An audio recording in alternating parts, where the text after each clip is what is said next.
पहले तो एक बात अच्छे से जान लो कि शंकर का मंदिर नहीं होता, शिवालय होता है। क्या होता है? शिवालय। शिव के मंदिर का बार बार अगर गुणगान आए तो आपको समझ लेना है कि वो मंदिर नहीं है, वो शिवालय है। मंदिर और शिवालय में अंतर होता है। मंदिर में जो भगवान बैठते हैं वो साल भर में एक बार डोल ग्यारस पे या कोई उत्सव होता है, उसमें मंदिर से बाहर निकलते हैं। और शिवालय का मतलब यह होता है कि शंकर के उस मंदिर में, शिवालय में जहां पर शिवलिंग है वहां पर शंकर भगवान अगर बैठे हुए हैं, शिवालय बना हुआ है, शिवलिंग रखा हुआ है, तो वहां शिव और पार्वती प्रतिदिन प्रदोष काल में शाम के समय उस शिवालय से निकलकर भ्रमण पर चले जाते हैं। शिवालय और मंदिर में अंतर है।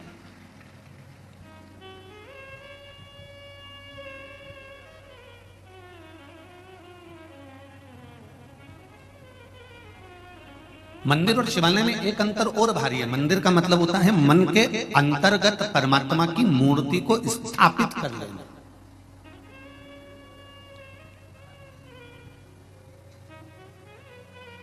मन के अंतर्गत परमात्मा की मूर्ति को स्थापित कर लेना, यह मंदिर है। और शिवालय का मतलब होता है कि शिव का दर्शन कर कर, उसका स्पर्श कर कर उसमें ही लय हो जाना, उसमें ही मिल जाना, वो शिवालय है कि हम शंकर में लय हो गए, हम शंकर में समाहित हो गए। अब हमारे भीतर ना काम बचा, ना लोभ बचा, ना अहंकार बचा, ना वासना बची, ना तृष्णा बचा, ना कुछ हमारे भीतर है। हम तो शिव के हैं और शिव हमारा है।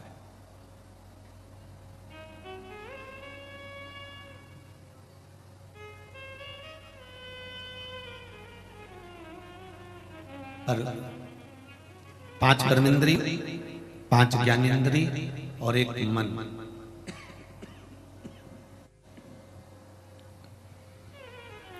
इन 11 इंद्रियों में जो मूल है वो है मन रूपी इंद्रिय। सागर वाले जरा सावधानी से सुनिएगा कथा के स्मरण को कि मन रूपी इंद्रिय अगर एक बार परमात्मा तक पहुंच गई तो बाकी की ये 5 कर्मेंद्रियां हैं, 5 ज्ञानेंद्रियां हैं, ये फिर भटकती नहीं है, फिर ये सीधे परमात्मा की ओर।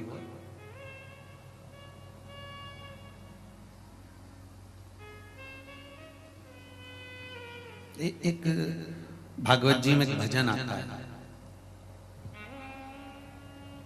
उद्धव जी महाराज का। महाराज उसमें एक लाइन आती है बड़ी सुंदर। महाराज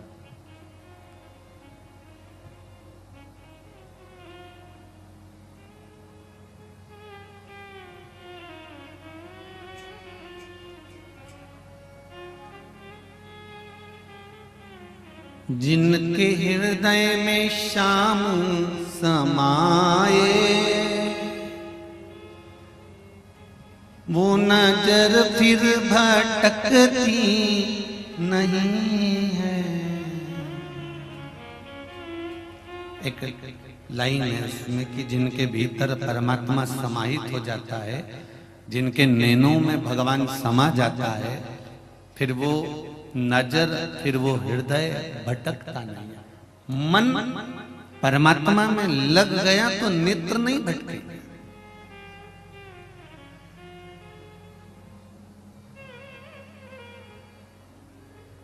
जो असल में है मस्ती में डूबे, उन्हें क्या परवाह जिंदगी की। जो उतरती है चढ़ती है मस्ती, वो हकीकत में मस्ती। महाराज जीवन में जो चढ़ाव और उतार में लगता है कि बचपन अच्छा गया, जवानी अच्छी आएगी, अधेड़ी अच्छी आएगी, थोड़े दिन खुश होकर जी लिए और थोड़े दिन बाद फिर रो लिए। तो ये मस्तता नहीं है। एक संत का जो स्वभाव होता है, एक साधु का जो स्वभाव होता है, एक गुरु का, एक तपस्वी का, एक मुनि का जो स्वभाव होता है, वो प्रत्येक दिन, प्रत्येक पल, प्रत्येक घड़ी, प्रत्येक समय में वो हमेशा खुश ही नजर आता है।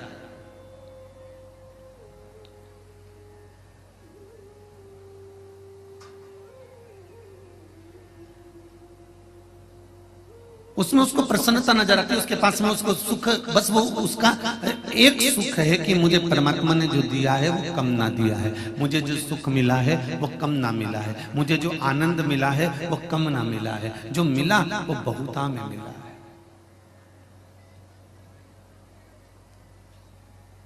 एक राजा का बगीचा,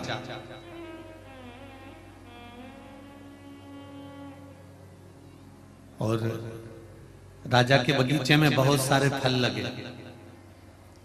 रोज राजा आता था तो माली उनको फल टोकनी में भरकर दे देता था। आज राजा नहीं आया तो माली ने सोचा कि फल लेकर मैं ही चले जाता। माली ने टोकनी में जो अच्छे फल थे, जो माली को अच्छे लग रहे थे, उसने वो भर लिए और भरकर ले जाकर राजा के चरणों में रख दिया। महाराज, आज ये बगीचे के फल। राजा माली से फल की टोकनी लेकर साइड में रख लिया, नृत्य देखता रहा और उस फल में से उठा उठाकर माली को फल मारता रहा।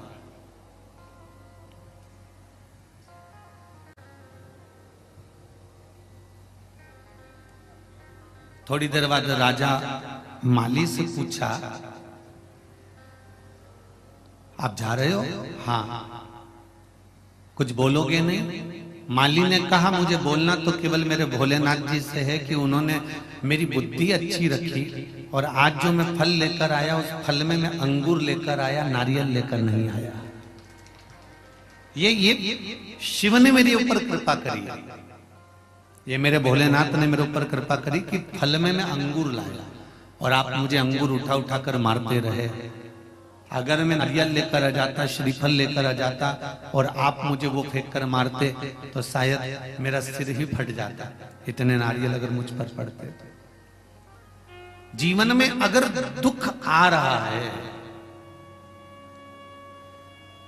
जीवन में अगर दुख आ रहा है और वो दुख धीरे धीरे कर कर अगर कट रहा है, वो दुख धीरे धीरे कर कर समाप्त हो रहा है, तो आप परमात्मा को धन्यवाद देना चालू करना कि तेरी कृपा से यह हुआ है जो मेरा दुख धीरे धीरे कट रहा है और मालूम नहीं पड़ रहा। प्रतिदिन भगवान से कहते रहा करो कि भगवान मुझे दुख देना तो एक साथ मत देना, मुझे कष्ट देना तो एक साथ मत देना। जैसे मेरी माँ रोटी बनाती है तो आटे में थोड़ा सा नमक डाल लेती है, अगर मुट्ठी भरकर नमक डालेगी, ढेर सारा नमक डालेगी तो वो रोटी खारी हो जाएगी, ना उसे गाय खाएगी ना उसे स्वान खाएगा, वो रोटी कोई नहीं खाएगा, फिर वो रोटी पड़ी रहेगी। उसी तरह भगवान से कहना, भोलेनाथ अगर मेरी किस्मत में, क्योंकि कर्म का भोग तो मनुष्य को भोगना पड़ेगा, मानव का शरीर तो भोगना तो पड़ेगा, जो पूर्व में कर्म कर कर आए हो उसका भोग भोगना तो पड़ता ही है। माता सीता ने एक चिड़िया को कैद में रखा तो माता जानकी को कैद में रहना पड़ा। कश्यप बाबा ने वरुण देवता की गाय को ले जाकर अपने कक्ष में बांध लिया था, यज्ञशाला में बांध लिया था और गाय के बछड़े रोते रहे तो वरुण देव ने कश्यप बाबा को भी श्राप दे दिया था कि तुम्हें मृत्यु लोक में जाकर, जैसे मेरे गाय के बछड़े अपनी मां के लिए रो रहे हैं, तुम पृथ्वी पर जाओगे और वसुदेव बनोगे और तुमको तुम्हारी औलाद के लिए रोना पड़ेगा। तो ये तो कर्म का दंड है जो मनुष्य को भोगना।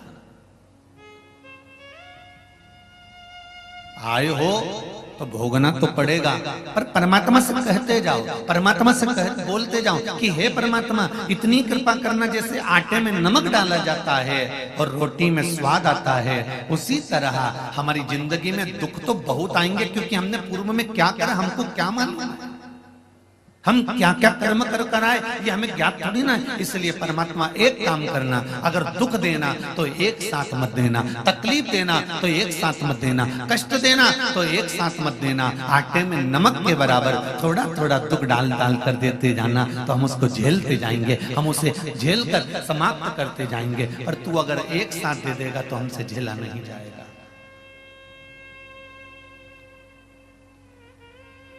एक साथ मत देना।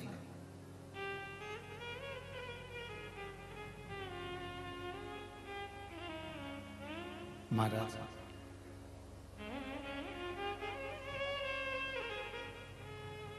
तेरी कृपा होगी तो हम उस दुख को झेल लेंगे। और जितने लोग इस कथा को सुन रहे हैं आस्था चैनल पर, फेसबुक, यूट्यूब पर, और जितने इस पावन 1, 2, 3 और 4 पंडाल में बैठकर आप लोग जो कथा का रसपान ग्रहण कर रहे हैं, बड़े ध्यान से सुनना कि दुख को अगर परमात्मा देता है तो दुख झेलने की सामर्थ्यता भी परमात्मा ही देता है, कोई दूसरा नहीं दे सकता।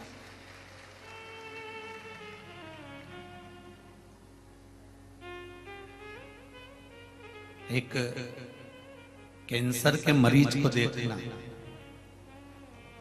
जिसकी किडनी, जिसका लीवर खराब हो गया और उसका डायलिसिस चल रहा हो, उसको देखना।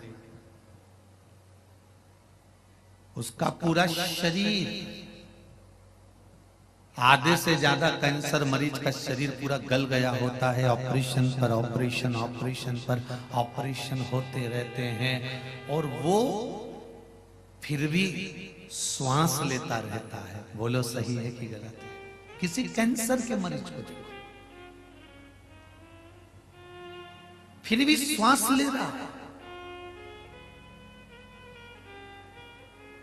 जिसकी लीवर किडनी गड़बड़ हो गई हो, डायलिसिस चल रहा हो, शरीर बेकार हो गया, पानी भी पिएगा तो नाप कर पिएगा, भोजन भी करेगा तो तोल कर करेगा कि इतना ही खाना है, इससे ज्यादा नहीं, पानी भी पीना है तो इतना पीना है, इससे ज्यादा नहीं, इतना ही भोजन ग्रहण करना है, इतना ही पानी पीना है, ये फल नहीं खाना, ये चीज मत खाना, लौकी की सब्जी खाना बिना उसको बगरे हुए, बड़ी साधारण सी दिन, फिर भी श्वास चल रही है। परमात्मा उसको रोग, तकलीफ, दुख झेलने का बल मेरा बाबा ही दे सकता है, किसी की सामर्थ्यता नहीं हो सकती, किसी की सामर्थ्यता नहीं है। दुख झेलने का बल देगा तो मेरा बाबा देगा। किसी के घर में अगर बेटियों का जन्म हो जाता है, किसी के घर में 1 बेटी हो गई, 2 बेटी हो गई, 3 बेटी हो गई, 4 बेटी हो गई, तो माता पिता को दुख नहीं करना चाहिए कि इनको पढ़ाएगा कौन, इनका पालन कौन करेगा, इनका विद्याध्ययन कौन कराएगा, इनका विवाह कौन कराएगा, इनको पढ़ाएगा कौन, इनको आगे कौन बढ़ाएगा, इनको निभाएगा कौन। अगर तुम्हारे घर में बेटियों का जन्म हुआ है तो एक बात का स्मरण हमेशा रखना कि परमात्मा जिसके घर में बेटी देता है तो उस बाप के भाग्य को भी खोल ही देता है। अगर बेटी का जन्म हुआ है तो पिता के भाग्य को खोल देता है। 3 के भाग्य का धन हर व्यक्ति को मिलता है, पहला बेटी के भाग्य का, दूसरा गौमाता के भाग्य का, तीसरा संत ब्राह्मण के भाग्य का। अगर बेटी ने जन्म लिया है तो पिता, जब बेटी विवाह के लायक हो जाएगी, जब बेटी का विवाह, मंगल विवाह का समय आ जाएगा, जब बेटी के विवाह का समय आ जाएगा, तो ये निश्चित है कि पिता के पास कहीं से भी धन आएगा और बेटी का विवाह सोचा नहीं होगा, उससे दुगना होगा और अच्छा होगा। ये शिव की कृपा होती है। रोते तो हमें, बेटी ने जन्म ले लिया, बेटी ने जन्म ले लिया, क्या होगा और क्या। और मेरा बेटियों से भी निवेदन है,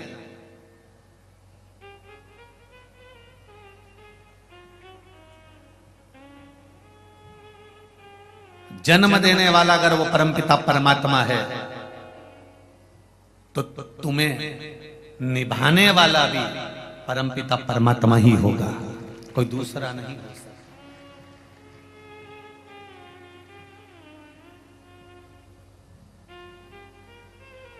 कई बेटियां ऐसी होती हैं जिनको मायके से बड़ा, मेरे मायके वाले हमको नहीं पूछ रहा है, मेरे मायके वाले मुझे नहीं पूछ रहा है, मेरे मायके वाले मुझे नहीं बुला रहा है, मेरे मायके से कोई फोन नहीं करता है, मेरे मायके से कोई मुझे लेने नहीं आता है, मेरे मायके में मेरे भैया भाभी हैं वो मुझे पूछते नहीं है, मेरे मायके में मेरे ताऊ चाचा हैं वो मुझे पूछते नहीं है, मेरे मायके में ऐसा हुआ उन्होंने मुझे पूछा नहीं, मेरे मायके में ये हुआ उसने मुझे बुलाया नहीं, मेरे मायके में वो हुआ उसने मुझे पूछा नहीं, मुझे फोन आया नहीं। मेरी बेटियों से निवेदन है,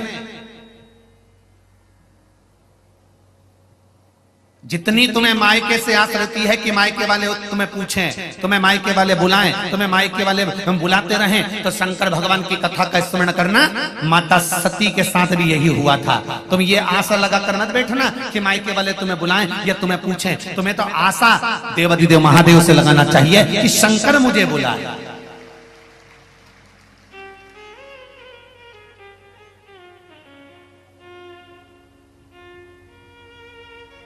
दुनिया वालों से अगर आस लगाओगे तो आस टूटेगी, पर महादेव से आस लगाओगे तो वो जिंदगी में कभी नहीं टूटेगी और महादेव उसको निभाएगा, जरूरी है, निश्चित है। आस अगर परमात्मा से लगाई जाए तो वो निभती है, आस अगर संसार से लगाई जाए तो वो टूटती है।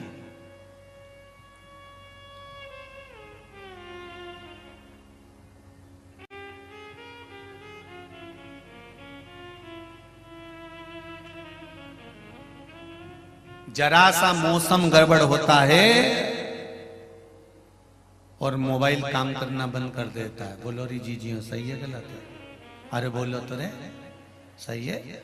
जरा सा मौसम गड़बड़ हुआ और नेटवर्क नहीं मिलता, फोन नहीं लगता, मौसम गड़बड़ हुआ और नेटवर्क मिलना बंद हो गया, फोन लगना बंद हो गया, आप बेचैन हो गए, फोन क्यों नहीं लग रहा, मैं इनको कब से लगा रही हूं, मैं इनसे बात करना चाहती हूँ, ये मेरा फोन क्यों नहीं उठा रहे, मैं इतना फोन लगा रही हूँ फोन नहीं उठा रहे। जरा सा नेटवर्क गड़बड़ हुआ और फोन नहीं लगा।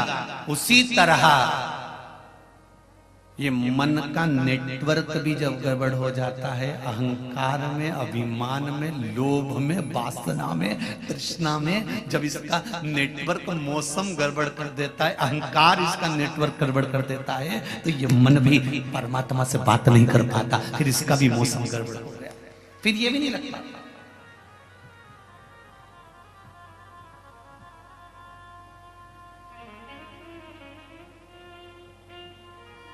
फोन सही नंबर डायल करोगे, सही नंबर डायल करोगे तो सही जगह फोन लगेगा। बोलो सही है? और अगर नंबर गलत डायल कर दिया तो फिर सही जगह फोन नहीं लगेगा, रॉन्ग नंबर फोन लगेगा। घंटी बजेगी जरूर, फिर रॉन्ग नंबर पर लगेगा, घंटी दूसरी जगह बजेगी। अब घंटी बजाना थी तुमको भेरू को और वो लब बज गई जगदम्बा का।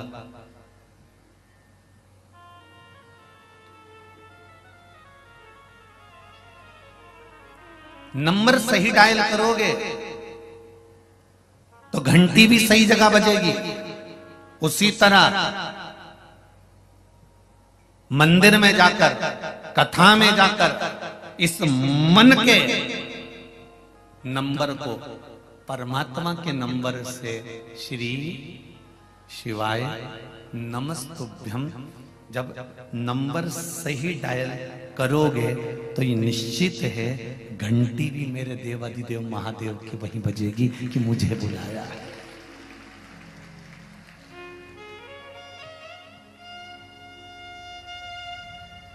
नहीं तो तुम लोटा लेके पानी का घर से गई तो थी, शिव जी के मंदिर पहुंची भी थी, और शंकर जी के मंदिर में पहुंचने के बाद तुमने लोटा भर के पानी भी चढ़ाया, पर महाराज घंटी लगी नहीं है, पहुंची नहीं है। पशुपति व्रत भी करे, हमने ये भी उपाय करा, हमने वो भी उपाय करा, हमने ये भी करा, वो भी करा, उसके बाद भी अगर काम नहीं हो रहा तो समझ लेना कि घंटी सही जगह नहीं जा रही है और रॉन्ग नंबर डायल करा जा रहा है, कहीं नेटवर्क गड़बड़ हो रहा है, अहंकार या विश्वास नहीं हो पा रहा कि ऐसा करने से ऐसा होगा, विश्वास नहीं हो रहा होगा, भरोसा नहीं हो रहा होगा। मैंने तेरे ही भरोसे ओ बाबा, तेरे ही भरोसे हवा बिच उड़ती जावांगी, बाबा डोर तो छठी ना मैं कटी जावांगी।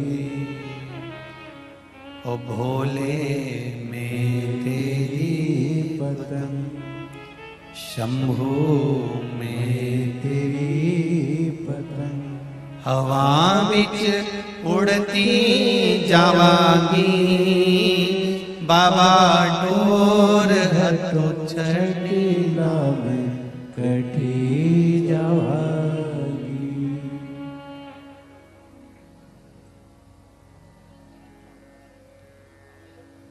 भगवान इस मन के नंबर को परमात्मा के सही नंबर से हमें जोड़ना है।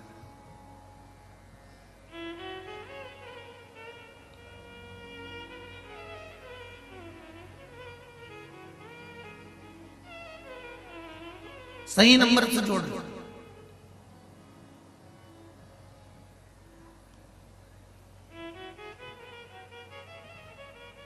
आप में से कितने लोग हैं जो मोबाइल चलाते हो तो आंख बंद कर लेते हो? अरे बोलो तो जम के। मोबाइल चला रहे हो और आंख बंद करके बैठे हो तो मोबाइल चलाओगे तुम? इससे तो बंद करके पटक दोगे, कौन चलाएगा? रख दो।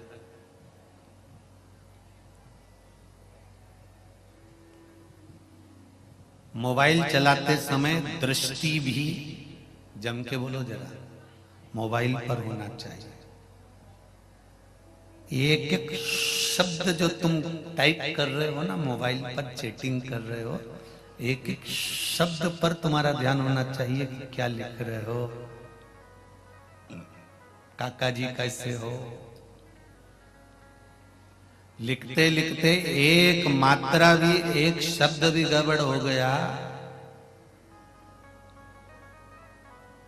लिख रहे थे क्या कर रहे हो और एक शब्द भी गड़बड़ हो गया तो लिखा जाए कहां मर रहे हो, शब्द का गड़बड़ हो जाए।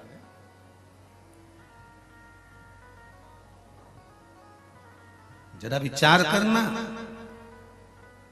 मोबाइल पर चैटिंग करते समय, लिखते समय, देखते समय तुम्हारी दृष्टि, तुम्हारा मन, तुम्हारा चित्त, तुम्हारी वृत्ति उस मोबाइल पर टिकी हुई है।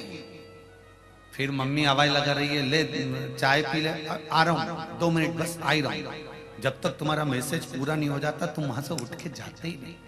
चैटिंग पूरी होना चाहिए।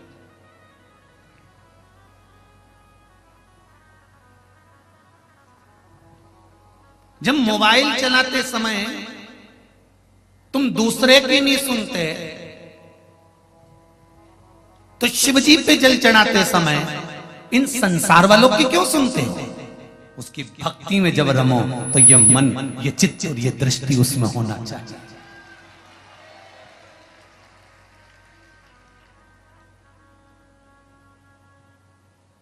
दिल तुमसे लगा बैठे जो होगा देखा जाएगा, तुम्हें अपना बना बैठे जो होगा देखा जाएगा। आज कोरियर द्वारा 2 पत्र आए हैं। पता नहीं, हम पहले भी बोलते हैं कि तुम लोगों को एड्रेस कहां से मिल जाता है राम जी। ये पत्र कोई कम पढ़ रहे हैं जो तुम लोग वहां से लिख लिख के भेज दिए हो? ये कम पढ़ रहे हैं? वो लिफाफे भेज दिए। अच्छा, और ये लिफाफे आ जाए और नहीं पढ़ो ना और सामने रखे रहे तो भी फिर वो कहने में आ जाता है कि हमने पत्र भेजा था और गुरुजी को दिग भी किया तो भी लिफाफा नहीं खोला, इसलिए उसको खोल के पढ़ना पड़ता। तो अभी कथा चालू होने से पहले उसको यही पढ़ रहे थे कि भेजने वाले ने भेजा। सुनीता राजेश गुप्ता 103 राधानगर इंदौर से ये कोरियर आया है। सुनीता राजेश गुप्ता 103 राधानगर इंदौर। अच्छा, इनको एड्रेस पूरा मिल गया। श्रीमान पंडित प्रदीप मिश्रा महाशिव पुराण कथा स्थल पटकुई हरिहर रेस्टोरेंट के पास सागर मध्य प्रदेश। क्यों केसरवाली जी तुम बताने गए थे क्या? है? बताओ।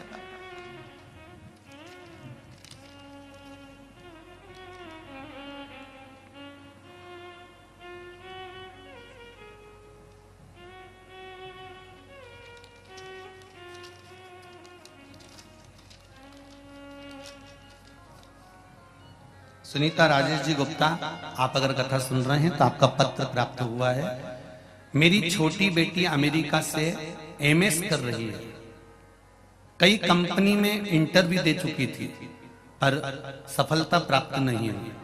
फिर एक बड़ी कंपनी का इंटरव्यू कॉल आया।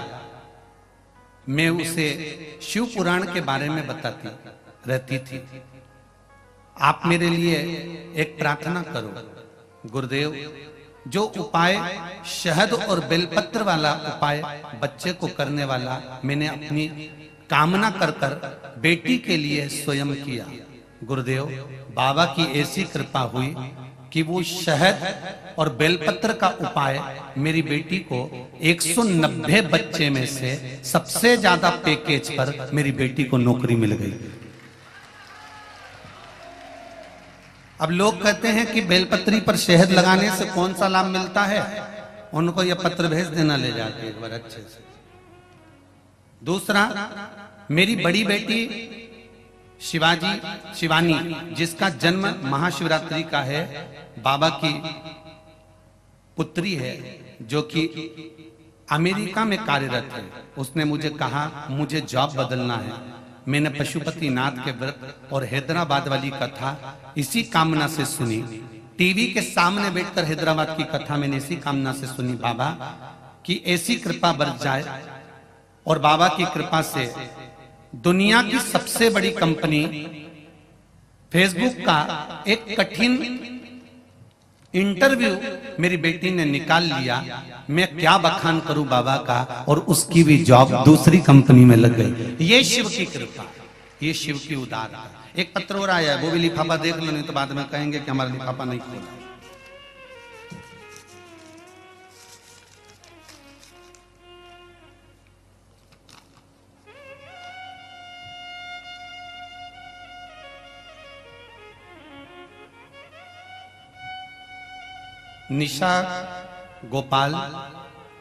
निशा गोयल, दीपक जी गोयल, जगाधारी यमुनानगर से ये निशा गोयल और दीपक जी गोयल, जिला यमुनानगर, हरियाणा से ये पत्र आया है। तो निशा जी और दीपक जी, आपका पत्र प्राप्त हो गया है।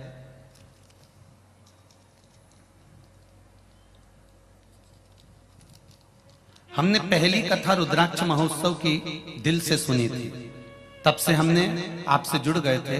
गुरुदेव, मेरे पति 12 महीने सोमवार का व्रत करते हैं। उन्हें जब पहली बार व्रत में बेलपत्र चढ़ाने का महत्व मैंने बताया, तभी मेरे पति ने शहद वाला प्रयोग कर कर बेलपत्र का प्रयोग करा और एक सर्विस को जो ढूंढ रहे थे, नौकरी को जो ढूंढ रहे थे, और बाबा की कृपा से उनकी सरकारी नौकरी डाक विभाग में लग गई। ये शिव जी को धन्यवाद देने के लिए पत्र लिखा है। ये सबसे पहला पत्र हम आपको भेज रहे हैं। बाबा की कृपा,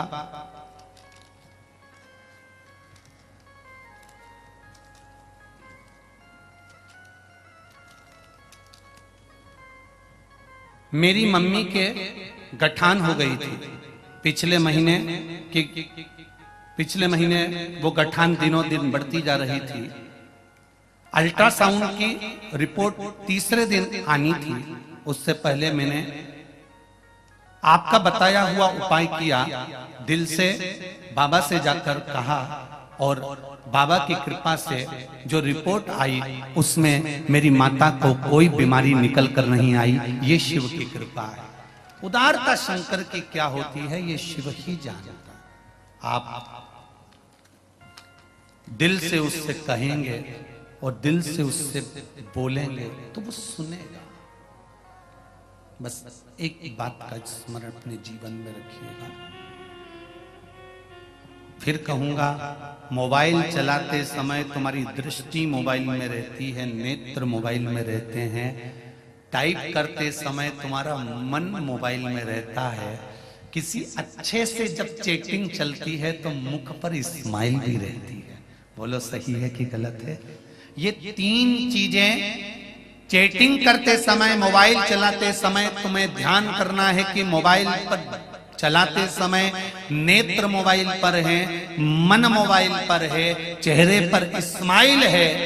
यही की यही जब मेरे देव अधिदेव महादेव से आप बात कर रहे हो, जल चढ़ा रहे हो, बेलपत्री चढ़ा रहे हो, मेरे शंकर के शिवालय में बैठकर उसकी आराधना कर रहे हो, श्री शिवाय नमस्तुभ्यम मंत्र का जाप कर रहे हो, या पंचाक्षर मंत्र नमः शिवाय बोल रहे हो, या षडाक्षर मंत्र ओम नमः शिवाय बोल रहे हो, तब तुम्हारा ये मन, तुम्हारी ये दृष्टि, तुम्हारा ये चित्त मेरे देव अधिदेव महादेव में होना चाहिए, तो वो सफलता मिलेगी निश्चित।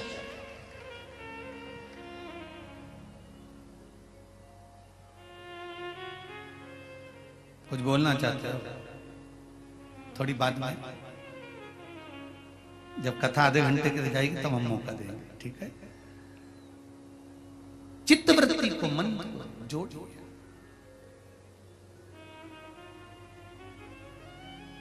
जब मन चित्त शिव में लग जाए तो फिर जीवन भटकना छूट जाए।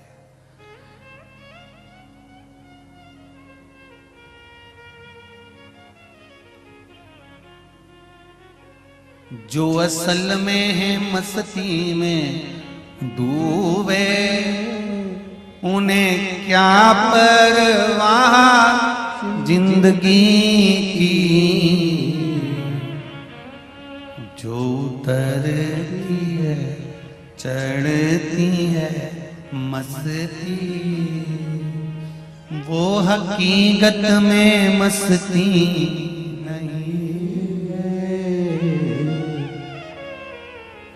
तो प्रेम की बात है। ऊधो बंदगी तेरे बस की नहीं। आप मन चित्त परमात्मा में लगाओ तो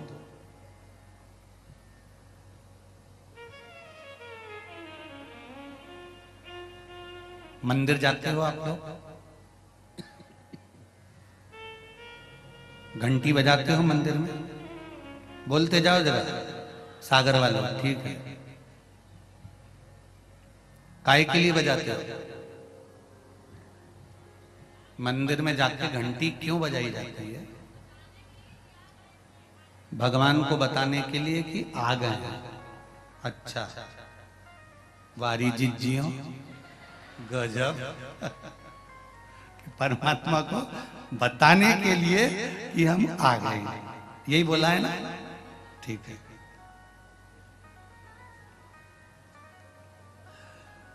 तुम माता के गर्भ में जब आए थे ना, उस दिन से उसको मालूम है कि तुम आ गए, तो घंटी बजाने की जरूरत परमात्मा को बताने के लिए नहीं है, घंटी की जरूरत अपने लिए है। जैसे घंटी का नाद हो उस समय पर आप सावधान हो जाओ। जैसे स्कूल में घंटी बजती है तो क्या टीचर के लिए बजती है कि प्रिंसिपल के लिए बजती है? घंटी किसके लिए बजती है?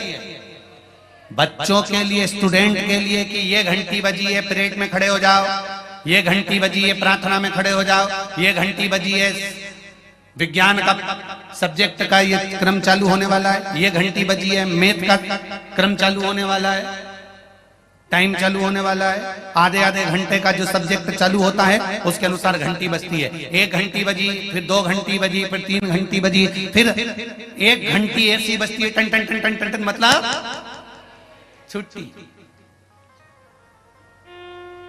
कोई तुम्हें बताने नहीं आता कि घंटी किसके, तुम्हें ज्ञात हो जाए। घंटी टीचर के लिए नहीं, घंटी प्रिंसिपल के लिए नहीं, घंटी स्टूडेंट के लिए बजाई जाती है कि स्कूल में जो घंटी बजी है उससे स्टूडेंट ये समझ जाए कि अब मेरा सब्जेक्ट ये वाला चालू हो रहा है। मंदिर में जो घंटी बजती है ये परमात्मा को दिखाने के लिए नहीं बजती कि हम आ गए, ये घंटी अपने लिए बजती है कि तू मंदिर में खड़ा है, भगवान का हो जा और एक चित्त लगाकर परमात्मा का स्मरण कर।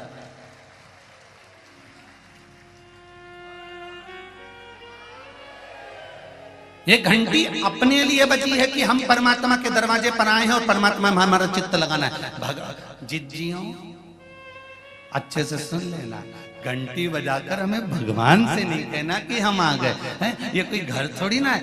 भगवान को तो माता के गर्भ में जब हम आ गए थे उस समय से, माता के गर्भ में जब हम पहुंचे थे उस समय से परमात्मा को मालूम है कि तू संसार में जन्म लेने वाला है। और देखो तुम साहूकार बनोगे कि चोर बनोगे ये भी उसको मालूम है।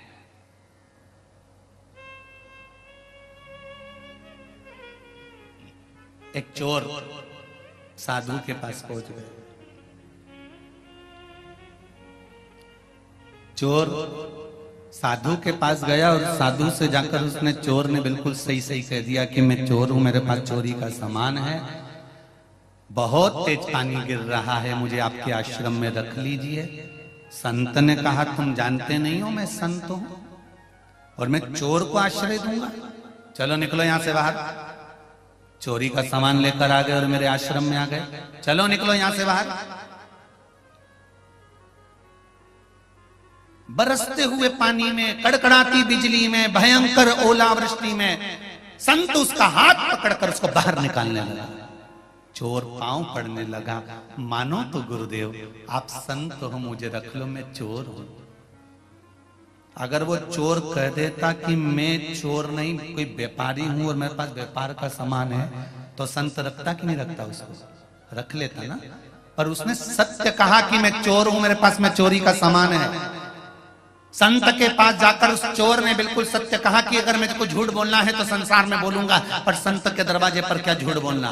तो संत के दरवाजे पर जाकर उसने सत्य कह दिया कि मैं चोर हूं, मेरे पास में चोरी का सामान है। संत उसको धक्का मारकर निकालने लगे। तभी आकाशवाणी हुई कि ये संत कहते मैं चोर को अपने यहां रखूं। इतने में आकाशवाणी होती है और भोलेनाथ जी कहते हैं रे संत रे साधु, तुझे तो अब मालूम पड़ा कि ये चोर है। मुझे तो इसके जन्म पर मालूम था कि ये चोर बनेगा, तुझे अब मालूम पड़ा तो तूने अपनी कुटिया से, अपने आश्रम से निकाल दिया। मुझे इसके जन्म पर मालूम था कि यह चोर बनेगा, तो भी तो मैंने अपने मृत्यु लोक में इसको रखा, संसार में रखा, क्योंकि मुझे मालूम है ये चोर बनेगा, तो भी मैं इसको रख रहा हूं, क्योंकि है तो मेरा ही, है तो मेरा। हम परमात्मा को घंटी बजाकर ये ना जताएं कि हम तुम्हारे यहाँ आए हैं, तो भगवान भी कहेगा तो एहसान करने आए, लोटा भर के पानी चढ़ाने आए।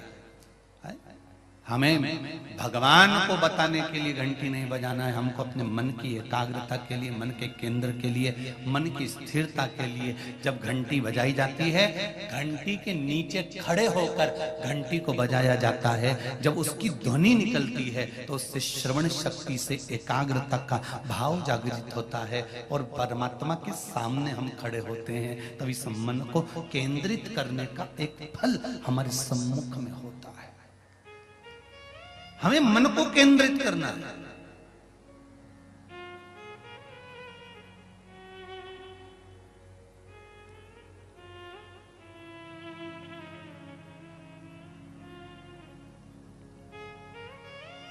और जब अपना मन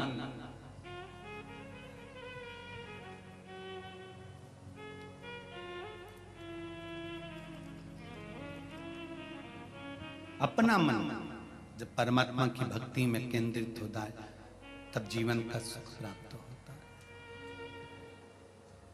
है। भगवान शिव की कथा कहती है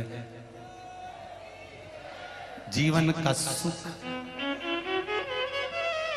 जीवन का एक आनंद परमात्मा के श्री चरणारविंद। महाराज जब भगवान के चरणों का रस तत्व एकाग्र चित्ता से, एकाग्र आनंद से हम प्राप्त करते हैं तो जीवन का सुख अपने आप मिलने लगता है। श्री शिवाय नमस्तु। पहले भी कहा है इस मंत्र का जाप जब जब शिव महापुराण में आए तब एकाग्र चित्त होकर थोड़ी देर बैठ कर भगवान से हृदय लगाकर मंत्र बोलने के बाद अपने दिल की बात भगवान से कह दो तो अगली जब कथा होगी तो तुम भी वहां पहुंचे मिलोगे कि बाबा ने हमारी कामना पूर्ण कर दी। उससे ये मंत्र नहीं है, ये बाबा से कहने का एक आनंद है, बाबा से अपनी मन की बात कहने का एक सुख है। श्री शिवाय नमस्तुभ्यं। श्री शिवाय नमस्तुभ्यं। श्री शिवाय नमस्तुभ्यं। श्री शिवाय नमस्तुभ्यं। श्री शिवाय नमस्तुभ्यं। बाबा से अपने मन की बात कहना एक सुंदर तरीका है।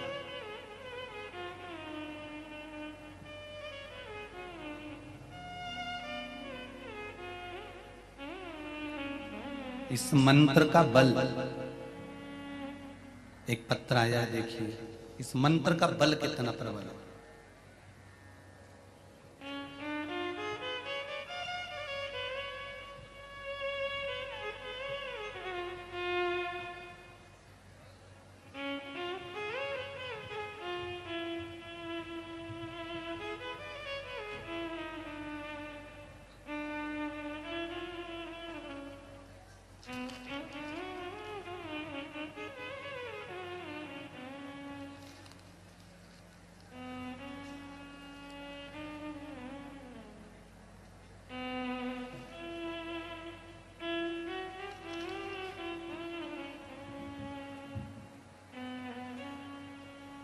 मीरा श्रीवास्तव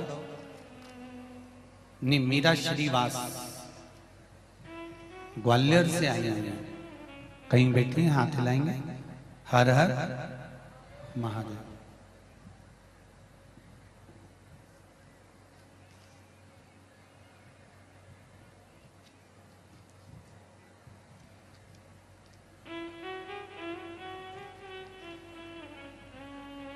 मीरा जी, बाबा की कृपा, जरा माइक पहुंचाएंगे, पहुंचाइए। वो ग्वालियर वाली बहन जी को जल्दी पहुंचाओ। हाँ, देते जाओ, एक दूसरे को बढ़ाते जाओ जरा थोड़ी।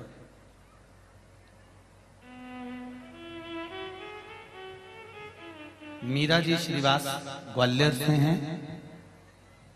ब्रेन ट्यूमर हो गया था, कुछ ही दिनों में वह इतना बढ़ गया कि मेरे स्कूल के स्टाफ वाले भी मुझ पर हंसते थे। हाँ जी, कहाँ से आई हैं दीदी? ग्वालियर से। श्री शिवाय नमस्तुभ्यम। श्री शिवाय नमस्तुभ्यम। आप ग्वालियर की रहने वाली हैं? क्या बोले? ग्वालियर से रहने वाली हैं? ग्वालियर से है, डीडी नगर में रहती हूँ। डीडी नगर में रहते हैं। क्या नाम है दीदी आपका? मीरा श्रीवास। मीरा श्रीवास। आपने इसमें लिखा है, सबसे पहले तो अपने पत्र के ऊपर ही लिख दिया, 2 दिन में ब्रेन ट्यूमर का इलाज बाबा के पास। जी गुरुदास। ये शंकर भगवान बड़ी कृपा करे हैं और आपके चेहरे की स्माइल और प्रसन्नता भी बताती है। क्या प्रॉब्लम हो गया था? पता नहीं, हम यहाँ पे गुरुजी बहुत बड़ा फोड़ा सा हो गया था। जी। सब लोग मुझे देख के हंसते थे। जी। लेकिन मैंने घर पे आए तो मेरे बेटा बहू बोलने लगे कि श्री शिवाय नमस्तुभ्यं का जाप करो, उससे ही आपको भोले बाबा ठीक कर दे। जी। तो बस मैंने श्री शिवाय नमस्तुभ्यं का जाप किया, बस उसी से दिन पे दिन ठीक हो ही गए। अब ठीक है बिल्कुल? बिल्कुल ठीक है, मैं ठोकती रहती हूँ। सिर ठोक के बताओ जरा एक बार। सिर ठोक लिया? हाँ, इसे ठोक लिया। अब तो तकलीफ नहीं है? नहीं, कुछ बस तो तकलीफ ब्रेन ट्यूमर गया, बाबा था ना, ऑपरेशन उसने अंदर के अंदर कर दिया। हर हर बैठ जाइए। श्री शिवाय नमस्ते। बड़ा सुंदर भाव आपने व्यक्त करा। एक पत्र और है। अर्चना कन्नौजिया गोपालगंज सागर से हैं। कहीं बैठी हैं अर्चना जी? आप ही हैं? दोनों हाथ हिला दो एक बार। हर हर महादेव। शिव पुराण सुनने का अनुभव आपको बताएं तो मेरी बहन ने शिव पुराण कथा की लिंक मोबाइल पर भेजा। फिर टीवी पर आस्था चैनल पर देखना प्रारंभ किया। इसके पहले मैंने 4-5 महीने से बहुत तकलीफ में थी। मुझे बाय और सिस्ट ग्लैबिल्डर में पित्त शाप में स्टोन हो गया था। सोनोग्राफी में मालूम पड़ा बहुत दर्द होता था। गुरुजी करीब 4 से 5 डॉक्टरों को दिखा चुकी थी पर कुछ आराम नहीं लगा था। डॉक्टर्स बोलते थे आराम नहीं लग रहा है तो ऑपरेशन करा लीजिए। इसी बीच में कथा सुनी। लास्ट में एक डॉक्टर को दिखाया और दिखाने के बाद 3 बेलपत्र वाला प्रयोग और बाबा की कृपा से 3 दिन डॉक्टर की दवाई ली और बाबा शंकर भगवान पर 1 लोटा पानी चढ़ाना प्रारंभ किया। बेलपत्र लाकर शिव जी पे चढ़ी हुई खाना प्रारंभ करा। बाबा की कृपा से मेरा स्टोन बाहर निकल गया। अब मैं ठीक हूं। बैठो बहन। श्री शिवाय नमस्तुभ्यम। हर हर महादेव। बैठिए। शिव कृपा इसी को कर।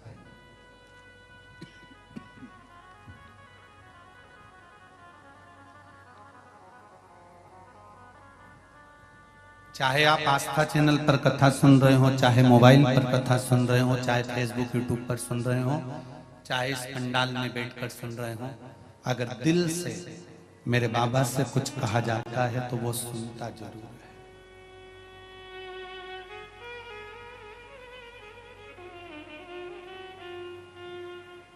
स्कूल की घंटी बच्चों के लिए बजाई जाती है कि समय पर वो ध्यान लगाकर पढ़े।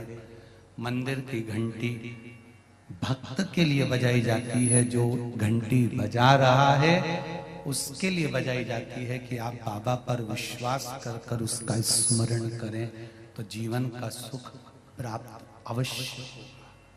अकाल मृत्यु वो मरे जो काम करे चंडाल का, काल उसका क्या बिगाड़े जो भक्त हो महा काल का। जो शिव का उपासक होता है उसको भय नहीं होता।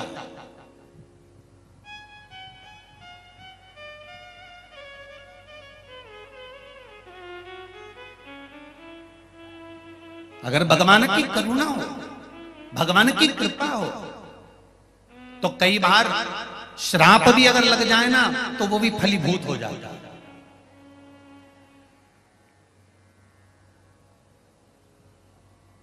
नल और नील को लगा क्या था? श्राप ही तो था।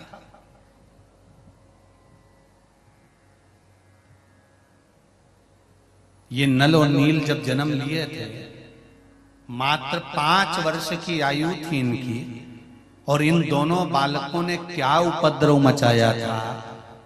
जो संत साधु बैठकर भगवान की सेवा करते थे, ठाकुर जी से लाड लड़ाते थे, शालिग्राम जी की सेवा करते थे, ये नल नील भगवान को उठाकर पानी में फेंक आते थे।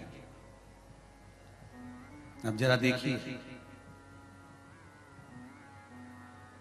संत जिस आसन पर बैठकर भजन करते थे उस आसन को उठाकर वो पानी में फेंक आते थे। अब आसन तो रोज बदला नहीं जा सकता ना। आसन की बड़ी महत्वता है शिव महापुराण में कि जिस आसन पर बैठकर हम पूजन करते हैं उस आसन की महत्वता जरूर जानना। किसी दूसरे के आसन पर बैठकर अगर हम तप करते हैं, साधना करते हैं, पूजन करते हैं, तो जिसका वो आसन रहता है अपनी साधना का पूरा फल उस आसन वाले के पास पहुंच जाता है। इसलिए पूजन करते समय अपना खुद का आसन होना चाहिए, और अगर आसन नहीं है तो भगवान शंकर का नाम लेकर बैठो और शिव की पूजन कर कर स्मरण कर कर फिर जाइए, पर दूसरे के आसन पर बैठकर तब साधना नहीं कर।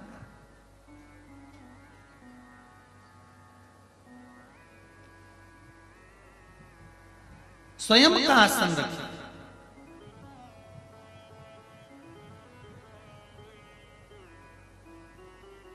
आसन की भी बड़ी महत्वता होती है।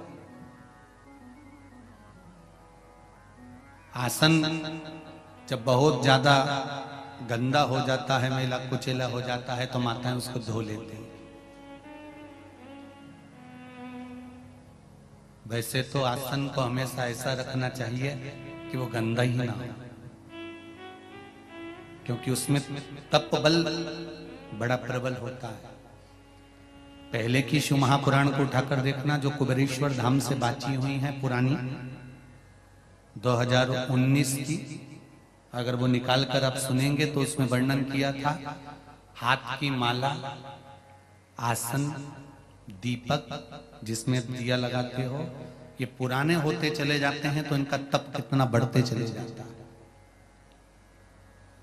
मान लो अगर आसन गंदा भी हो गया और आप उसको धो रहे हो तो वो धुला हुआ पानी वॉशरूम में फेंकना नहीं है, उस पानी को संभाल कर रखकर अपने घर के चारों तरफ उस पानी को या छत पर उसको छींट देना। क्यों? उसमें तुम्हारे पूजन का, साधना का, भजन का तपबल उस आसन में आ जाता है। ये जो संत लोग पहले के समय में जो हाथ में जल लेकर श्राप दे देते थे, ये किस चीज के लिए दे देते थे? क्या कमंडल में जो जल रखा रहता था उस जल में इतना बल बढ़ जाता था कि वो जल लेते से फेंक देते तो श्राप दे देते थे? नहीं, कमंडल के जल में वो बल नहीं होता था, मुनियों के, संतों के, साधुओं के आसन में वो बल होता था। उस पर तप साधना करते थे, और तप साधना का जब बल बढ़ जाता था तो जो वस्तु हाथ में जल की लेते थे वो जल जब छींटते थे तो उस जल से श्रापित हो जाता था। ये आसन कोई साधारण होता है कि जब देखो जब बदल लो आसन को? मंदिर का दिया क्या साधारण होता है? जब देखो जब बदल लो मंदिर का दिया। गौमुखी और माला कोई साधारण होती है कि जब देखो जब बदल लिया?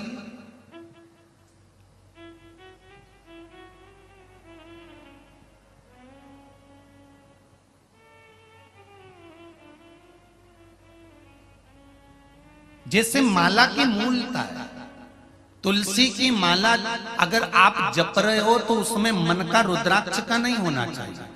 रुद्राक्ष की माला अगर बनी हुई है तो उसमें कोई मन का तुलसी का नहीं होना चाहिए। मोती की माला से अगर आप जाप कर रहे हो तो उसमें पन्ने का मन का नहीं होना चाहिए। अगर शंख की माला से जाप कर रहे हो तो उसमें रुद्राक्ष नहीं होना चाहिए। आप जिस माला से जप कर रहे हो वो माला के सारे मन के एक जैसे होना चाहिए। अगर तुलसी के हैं तो तुलसी के, रुद्राक्ष के हैं तो रुद्राक्ष के, शंख के हैं तो शंख के, मोती के हैं तो मोती के, पन्ना के हैं तो पन्ना के, जिस चीज के भी वो मन के हैं वो मन के एक जैसा होना चाहिए। उसमें अगर मन का बदल गया तो तुम कितनी भी माला जप लो उसका फल प्राप्त नहीं होता है।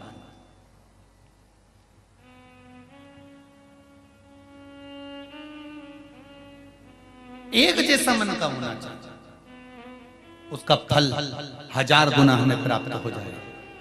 और अगर कोई मन का तुमने फैशन डिजाइन में बदलवा लिया कि नहीं हमको तो इसमें तुलसी की माला में रुद्राक्ष की माला का मन का लगा दो, या रुद्राक्ष में मोती लगा दो, या मोती में तुम एक काम करो शंख लगा दो, या शंख की जगह तुम पन्ना लगा दो, पुखराज लगा दो, तो ये श्रेष्ठता नहीं करता हमारा।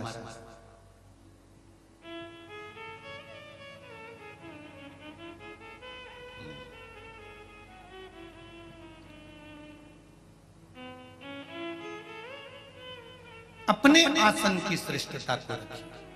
महाराज नल और नील क्या करते थे? इनको कोई आशीर्वाद नहीं मिला था। कई लोग कहते हैं कि इनको आशीर्वाद था कि वो पत्थर को फेंकेंगे और पानी में तैर जाएगा। नहीं नहीं नहीं नहीं, ये दोनों बालक 5 वर्ष की अवस्था में आए और 5 वर्ष की अवस्था में इन्होंने संत, साधु, सन्यासी, तपस्वी, साधक, उपासक जितने भजन करने वाले होते थे, इनका आसन, कमंडल, सामान सब ले जाकर समुद्र में, नदी में, तालाब में फेंक देते थे। और जब वो पानी में डूब जाता था, संत ढूंढते थे तो ये दोनों बड़े खुश होकर नाचने लगते थे। इनको बड़ी प्रसन्नता होती थी। ये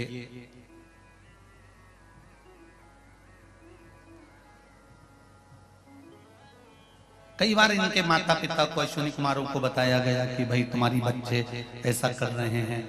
अब बच्चों को समझाया भी पर बच्चे माने नहीं तो क्या करें। खूब समझाया, खूब कहा।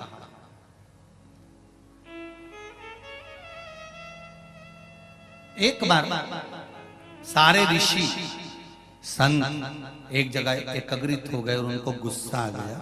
उन्होंने कहा इनका कोई ना कोई उपचार तो करना पड़ेगा, बच्चे हैं माना।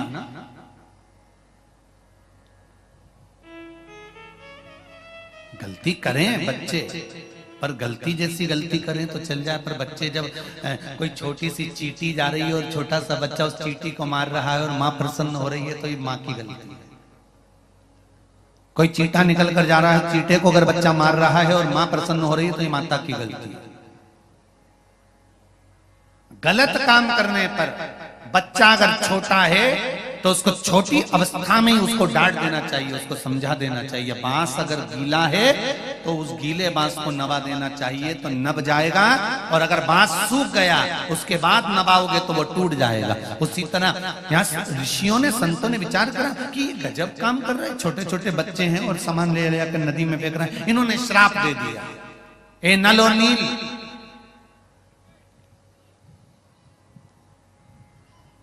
हम तुम दोनों को श्राप देते हैं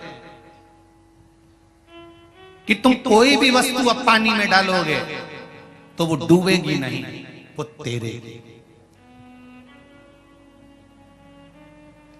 इससे क्या फायदा हुआ ऋषियों का? ये आसन फेंक देते थे तो पानी में तैरता रहता था, तो ये पकड़ के लिए आते थे। ये मूर्ति, भगवान की मूर्ति पानी में फेंक देते थे तो वो तैरती रहती थी, तो उसको पकड़ के लिए आते थे। कोई सामान अगर पानी में फेंक देते थे तो वो उठा कर लिए आते थे। ऋषियों को ये फायदा हो गया, संतों को ये फायदा हो गया। पर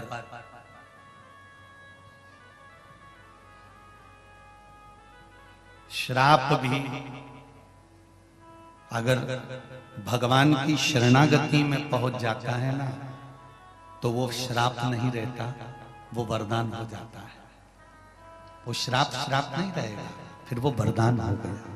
और वही हुआ, नल और नील को श्राप लगा था कि जो पानी में फेंकोगे वो पानी में तैरेगा, डूबेगा नहीं। नल और नील श्रापित होने के बाद जब बड़े होकर मेरे राम जी के चरणों में पहुंच गए, और राम जी के चरणों में जब पहुंचे, जिस समय मेरे राघव जी ने रामेश्वर धाम की स्थापना कर दी, स्थापना कर कर जब आगे बढ़े तो नल और नील दोनों बैठे हुए थे। तब स्वयं शिव की प्रेरणा हो गई कि तुम कहां ढूंढ रहे हो? इन दोनों बच्चों को श्राप लगा है, जो फेंकेंगे वो पानी में तैरेगा। इनके हाथ से पत्थर टच करवा कर फेंकना प्रारंभ करो, वो पानी में तैर जाएगा और श्राप भी आशीर्वाद बन जाएगा। दुनिया के लोग पूछते शंकर भगवान क्या करते हैं? हम कहते हैं एक ही काम करता है, जो दुनिया का कोई नहीं कर सकता वो देवाधिदेव महादेव करता है। जो दुनिया का कोई नहीं कर सकता वो देवाधिदेव महादेव करता है।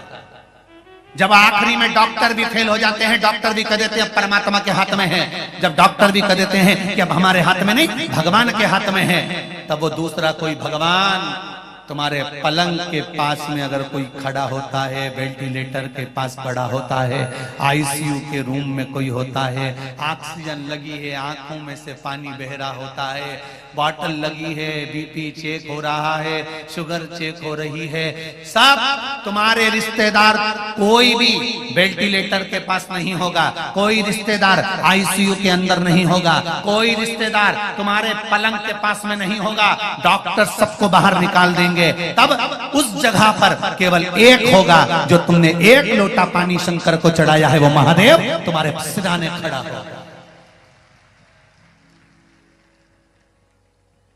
तुमने जिस शिव की आराधना करी है, तुम जिस शंकर के मंदिर जाती हो, शंकर की आराधना करती हो, पशुपति व्रत करती हो, शिव की आराधना में डूबे रहती हो, एक बेलपत्र चढ़ाती हो या चावल का दाना चढ़ाती हो या शंकर पे चढ़ी हुई बेलपत्र उठाकर धोकर फिर चढ़ाती हो, वो शिव तुम्हारे सिराने मिलेगा और तुम्हारा व्हील पावर मजबूत करता रहेगा। क्यों घबराता है? अभी वो बहन जी ने, ग्वालियर वाली ने कहा ट्यूमर हो गया था, दिखने लगा था, लोग हंसने लगे थे, स्टॉप हंसने लगा था, ये क्या हो रहा है? तब कौन आया? हंसने वालों के भी मुख पर अगर कोई ताला लगा सकता है तो मेरा वो देवाधिदेव महादेव ही लगा सकता है, दूसरा कोई नहीं।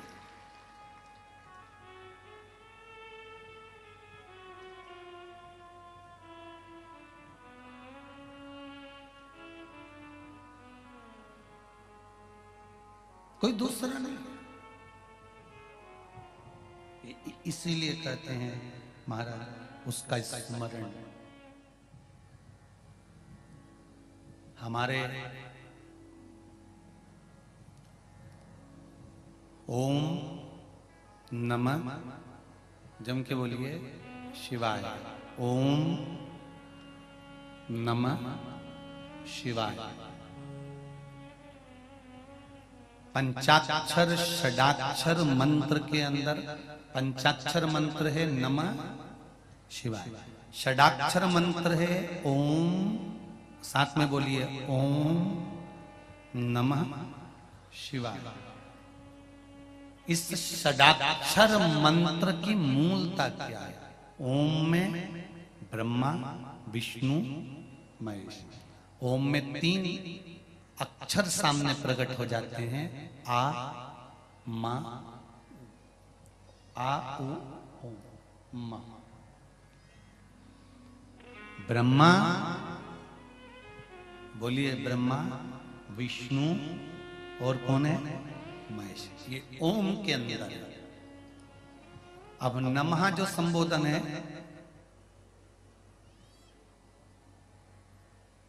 उस नमः संबोधन में शांति और पुष्टि समाई गई है।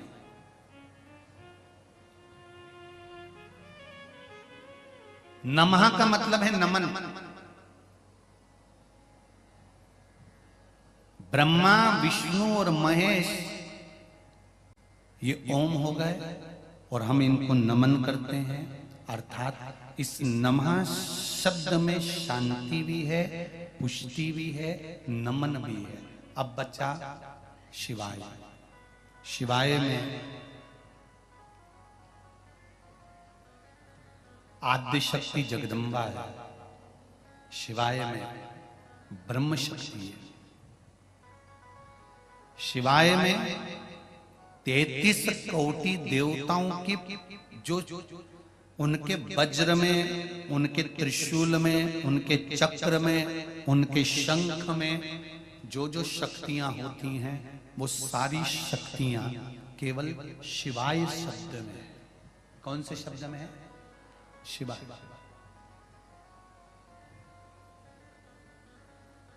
केवल शिवाय शब्द। अब जरा विचार करिए, षडाक्षर मंत्र ओम नमः शिवाय, सब बोलिए ओम नमः शिवाय, ओम नमः शिवाय, इस षडाक्षर मंत्र में 33 कोटि देवताओं का संपूर्ण बल समाहित होता है।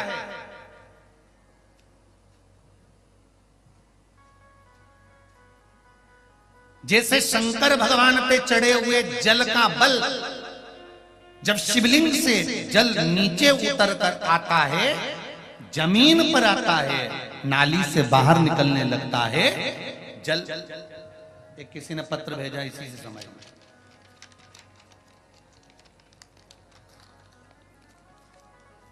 ये शिवलिंग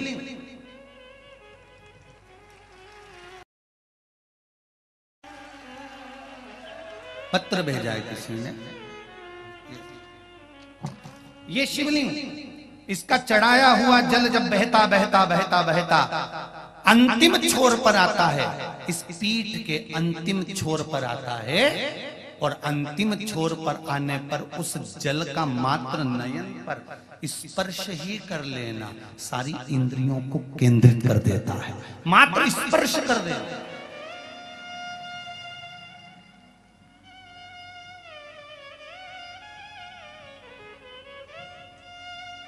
चढ़ाए हुए जल का भाग बहता बहता आया और पीठ पर से अंतिम छोर पर आया है, अंतिम छोर, और उसका मात्र स्पर्श मात्र फल प्रदान करता है। गुरुजी,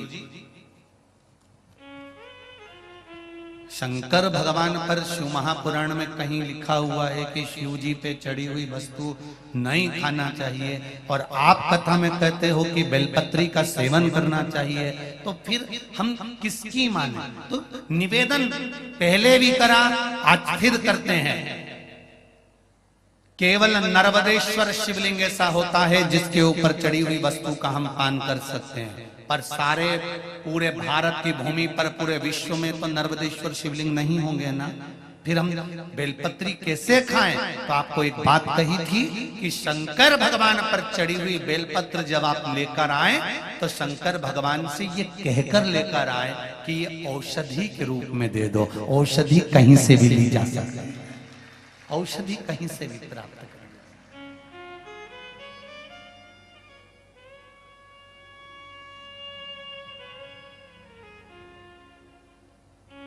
उस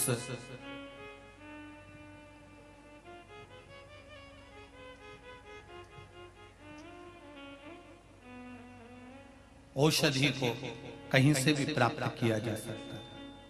कैसे? जैसे भोजन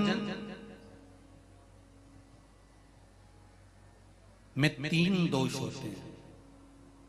कितने दोष होते हैं? 3। जिसके घर में पुरानी माताएं हैं, बुजुर्ग माताएं हैं, और बुजुर्ग अगर पुरुष हैं, बूढ़ी माताएं हैं, तो वो जानती हैं। पहले मट्टी का रसोई घर होता था, मट्टी का चूल्हा होता था, एक इतनी बड़ी एल्युमिनियम की भगोनी होती थी, उसमें पोता पड़ा हुआ होता था, एक कपड़ा पड़ा हुआ होता था। जब भोजन बन जाता था तब कपड़े को भिगोकर पूरे चौके पर उसको फेर दिया जाता था। बोलो रीजी जी, सही है कि गलत है? जो पुरानी माताएं वो जानती हैं।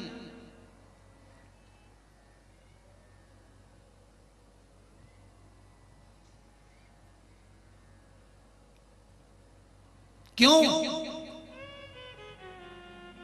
ये आने वाली पाश्चात्य सभ्यता, आज के जमाने में तो रसोई घर है, रात को ऐसे कैसे बंद कर दिया, झूठे बर्तन ले जाके पटक दिए, बाद बेसिन के अंदर ले जाकर पटक दिए मंजोटा में, और बस दरवाजा बंद किचन का, और किचन का दरवाजा बंद होने के बाद सवेरे से उठ के आई बकासी भरती रही, मुंडा भी नहीं धोया और लाइटर से गैस चालू करा, चाय माय उकाल उकुल के वो लेके जाए। अब कई लोग कहते हैं गुरुजी कि घर में कमाई अच्छी है, पैसा अच्छा है, सब परिवार अच्छा है, सब भाई कमा रहे हैं, सबकी माताएं जानती हैं, सबकी पत्नियां जानती हैं कि हमारा पति कमा रहा है, सबके बच्चे अच्छे हैं, परिवार अच्छा है, धन अच्छा है, गाड़ी बंगला खूब है, फ्लैट अच्छा है, मकान अच्छा है, रिश्तेदार अच्छे हैं, सब कुछ है घर में, पर शांति क्यों नहीं है? उसका एक कारण है, पहले होता था रसोई घर, अब हो गया किचन। किचन का मतलब किचकिच घर। रसोई घर और किचन में अंतर है। रसोई घर में रोज भोजन के बाद में पोछा लगता था, या भोजन बनने से पहले सवेरे माताएं एक कपड़ा गीला कर कर पोता लगाती थी, उसके बाद में चूल्हा जलाती थी। आज के जमाने में तो बिना नहाए, बिना मुख धोए, भले तुम बिना नहाए तुम अपनी जगह पर हो गए, हो सकता है तुम्हारी नींद ना खुलती हो, लेट खुलती हो, पर जब भी रसोई घर में चाय की हंडी चढ़ाओ, चाहे तुम चाय बनाओ, सबसे पहले अगर गैस चालू कर रहे हो, अग्नि को प्रकट कर रहे हो, रसोई घर में भोजन बना रहे हो, तो पहले उस रसोई घर में भोजन से 3 दोष उत्पन्न होते हैं। उस 3 दोष को मिटाने के लिए पहले एक कपड़ा गीला कर कर, भले पत्थर क्यों ना है, उसको पोंछ देना चाहिए, तो 3 दोष समाप्त हो जाते हैं। घर में से क्लेश, अशांति समाप्त हो जाता है। भोजन में 3 दोष होते हैं। पहला जाति दोष, दूसरा निमित्त दोष, तीसरा आश्रय दोष। कौन कौन से 3 दोष हैं? पहला जाति दोष, दूसरा निमित्त दोष और तीसरा आश्रय दोष।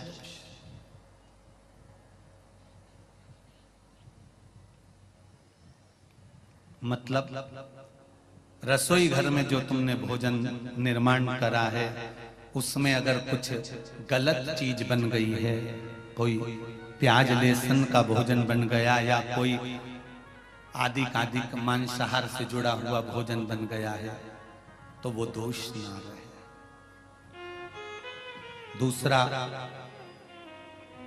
भोजन जो बनकर तैयार हुआ है, उस भोजन पर घर में 4-5 माताएं रहती है, तो कोई ना कोई रजस्वला होती ही रहती है। किसी ना किसी को रजो धर्म तो रहता है, कोई का कभी रजो धर्म आता है, कोई का कभी रजस्वला धर्म आता है, किसी का कभी रजस्वला धर्म आता है। तो भोजन जो बनकर रखा हुआ है या भोजन बन रहा होता है, उस भोजन पर रजो धर्म धारण करने वाली स्त्री की अगर दृष्टि पड़ रही है, या उसका कोई हाथ लग गया है उस भोजन बनते हुए वस्तु में, तो उसका दोष समाप्त हो जाए। तो दूसरे नंबर पर आता है निमित्त दोष, और तीसरा दोष आता है आश्रय दोष। अपन कहां से चल कर आए और रसोई घर में प्रवेश कर कर अपन ने भोजन बनाया, अपने पांव की पादुका या अपना चरण में जो रज कहीं बाहर की गलत आकर प्रवेश कर गई है, तो वो दोष ना रहे। इसलिए भोजनशाला में भोजन बनाते समय और भोजन बनाने के बाद अगर तुम सवेरे सवेरे पोछा नहीं लगा सकते, तो रात्रि में जब तुम्हारा भोजन पूर्ण हो जाए, या सवेरे का भोजन जब तुम्हारा पूर्ण हो जाए, उसके बाद में एक कपड़ा लेकर उस भोजन के प्लेटफॉर्म को, उस रसोई घर को एक कपड़े से तुम्हें नोकर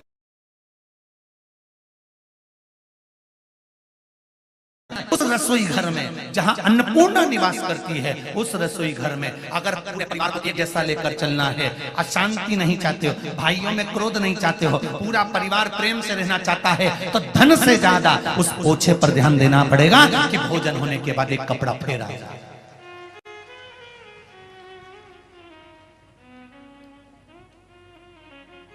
और यदि आपने रात को पोछा नहीं लगाया है, तो सुबह रसोई घर चालू करने से पहले पोछा फेरो। 3 दोष से निजात होना चाहिए, 3 दोष मिटना चाहिए। वो दोष समाप्त होगा, और समाप्त होगा तब भोजन का जो निर्माण होगा उसमें एक सुख प्राप्त होगा, एक सुख।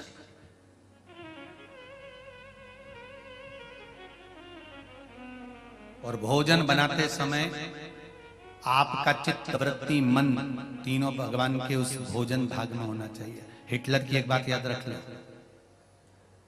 हिटलर की किताब पढ़ना, उसमें मिलेगा आपको। हिटलर जिस देश पर आक्रमण करता था, जिस प्रदेश पर आक्रमण करता था, हिटलर जिस देश पर आक्रमण करने वाला होता था, पहले अपने गुप्तचरों को भेजता था, पता कर आओ कि उस देश में जिसमें मैं आक्रमण कर रहा हूं वहां के लोग बैठते हैं तो झुककर बैठते हैं कि तनकर बैठते हैं। हिटलर अपने गुप्तचरों को भेजता था केवल उस देश में देखने के लिए कि झुककर बैठते हैं कि तनकर बैठते हैं, साधारण बैठते हैं कि दीवार से टिक कर बैठते हैं। केवल हिटलर ये पता करता था और हिटलर के गुप्तचर जाते थे और जिस देश में देखकर आते थे कि वहां के लोग तनकर बैठे हुए हैं, हिटलर उस देश में कभी आक्रमण नहीं करता था। हिटलर उस देश में आक्रमण करता था जहां के लोग जब बैठते हैं तो कंधे को झुका देते हैं, नब जाते हैं या दीवार से टिक जाते हैं। हिटलर समझ जाता था जब इनकी रीढ़ की हड्डी मजबूत नहीं है तो देश भी मजबूत नहीं है, और हिटलर आक्रमण कर देता था।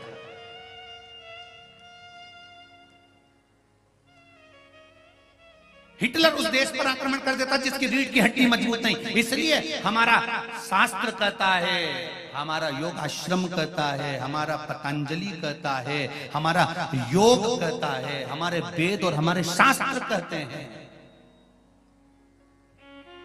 कि शिव की आराधना करते समय, शंकर का भजन करते समय, शिव आराधना में लगते समय, शंकर को जल चढ़ाते समय शिव का पंचाक्षर मंत्र, षडाक्षर मंत्र या श्री शिवाय नमस्तुभ्यं बोलते समय आपकी चित्त वृत्ति और आपकी रीढ़ की हड्डी एकदम सटीक होना चाहिए। और शंकर से गुणानुवाद करते समय, भगवान का भजन करते समय आपका हृदय उस परमात्मा में रमा होना चाहिए, चित्त रमा।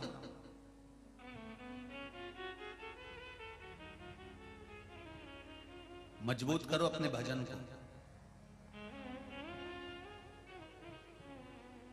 ओम नमः शिवाय। ओम नमः शिवाय। ओम नमः शिवाय। आप अपना कर्म करते जाओ, आप भगवान का भजन करते जाओ, आप स्मरण करते जाओ, आगे उसकी मर्जी, वो क्या देता है महाराज उसको मालूम है। श्राप भी फलीभूत हो जाए, कुछ अच्छा कर जाए तो समझ लो वो साधारण नहीं हो सकता।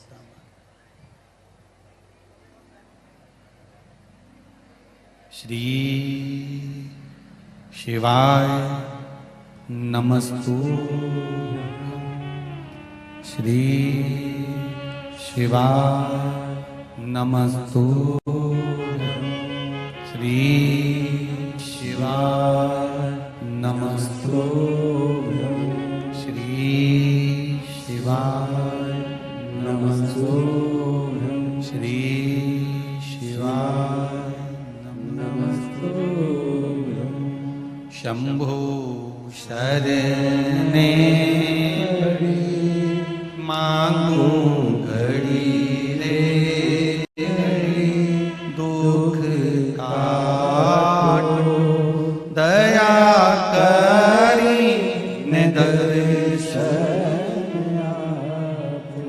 शिव कथा कह रही है महाराज, आप चित्त वृत्ति से जो भगवान का भजन करते हो उसका फल अवश्य प्राप्त होता है, ये निश्चित है।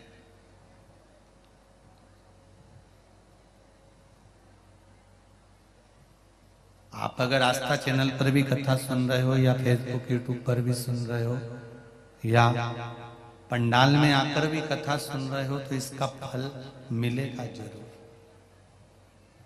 निश्चित है।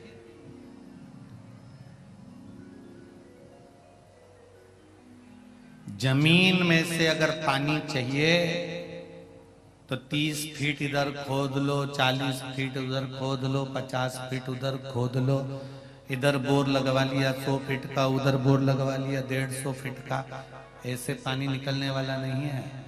एक ही जगह पर 300 फीट तक खोदे जाओ, 350 खोदो, 400 खोदो, पानी कभी तो आएगा। एक ही जगह पर अगर अच्छे से खोद लेते तो ये निश्चित है पानी निकल कर बाहर आ जाता। उसी तरह एक को पकड़कर अगर दिल से भज लेते तो निश्चित है कि मेरा शंकर मिल ही जाता। क्यों मिलेगा, निश्चित है।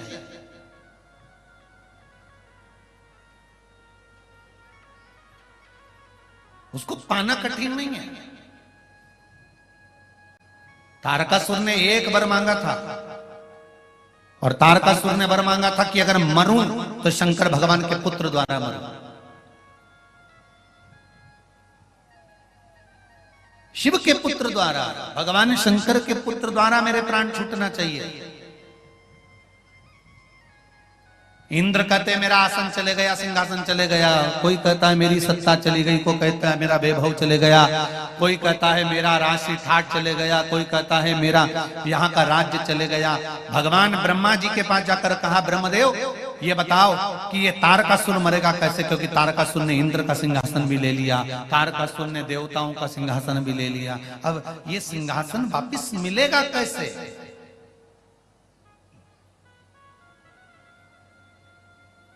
कैसे प्राप्त हो? तो ब्रह्मा जी ने एक बहुत सुंदर बात की है, आप भी थोड़ा सा ध्यान दीजिएगा इस बात पर।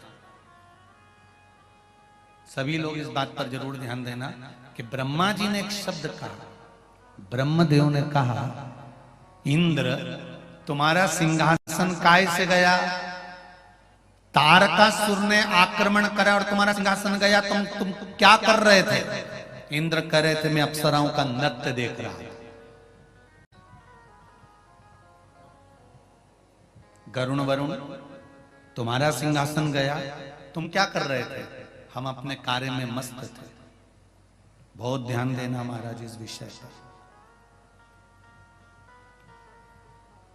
भगवान जब तुम्हारा हाथ पकड़े और भगवान तुम्हारा जब हाथ पकड़कर तुमको कीचड़ से बाहर निकाल रहा हो, दुख से बाहर निकाल रहा हो, तुम्हारे को उन्नति की सीढ़ी पर ले जाकर जब छोड़ रहा हो, उस समय पर तुम्हारा अहंकार तुम्हारे सामने नहीं आना चाहिए, तो तुम बाहर निकल जाओगे। और अगर अहंकार आ गया, लोभ आ गया, तृष्णा आ गई तो मुश्किल है।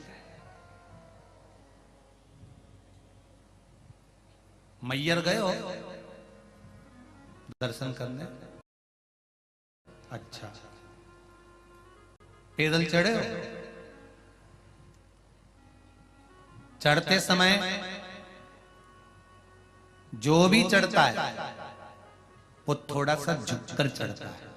ये शरीर चढ़ते समय अपने आप थोड़ा थोड़ा झुक जाता है, बोलो सही है कि गलत है? और उतरते समय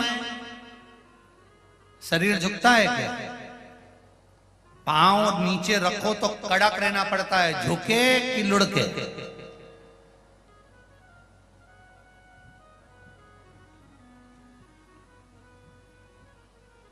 जितना जितना ऊपर चढ़ते जाओगे, माता रानी के दर्शन करने के लिए जितने ऊपर चढ़ते जाओगे, उतना शरीर को झुकाना पड़ता है और शरीर झुकता है। क्यों? क्योंकि उन्नति की सीढ़ी पर वही चढ़ सकता है जो जिंदगी में झुकना जानता है।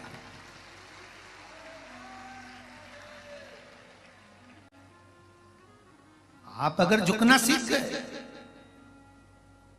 आपने अगर अपने शरीर को नम्रता का भाव प्रकट कर लिया, अपने हृदय में नम्रता का भाव प्रकट कर लिया, मैयर वाली माता के शिखर पर चढ़ रहे हो, मैयर वाली माता के ऊपर दर्शन करने जा रहे हो, शारदा भवानी का दर्शन करने जा रहे हो, चाहे सलकनपुर वाली माता का दर्शन करने बिजासन का जा रहे हो, चाहे देवास वाली माता का चामुंडा का दर्शन करने जा रहे हो, चाहे वैष्णो देवी का दर्शन करने जा रहे हो, चाहे ज्वाला देवी का दर्शन करने जा रहे हो, चाहे चिंतपूर्णी, चाहे मनसा, चाहे चामुंडा का दर्शन करने जा रहे हो, चाहे कालका का दर्शन करने जा रहे हो, ऊपर अगर माता का दर्शन करना है, ऊपर अगर चढ़ना है तो शरीर थोड़ा सा झुककर चढ़ोगे, झुककर चलोगे तो ऊपर चढ़ते चले जाओगे, और अगर अकड़ में चढ़े तो थोड़ी देर में पीछे की पीछे टपक जाओगे।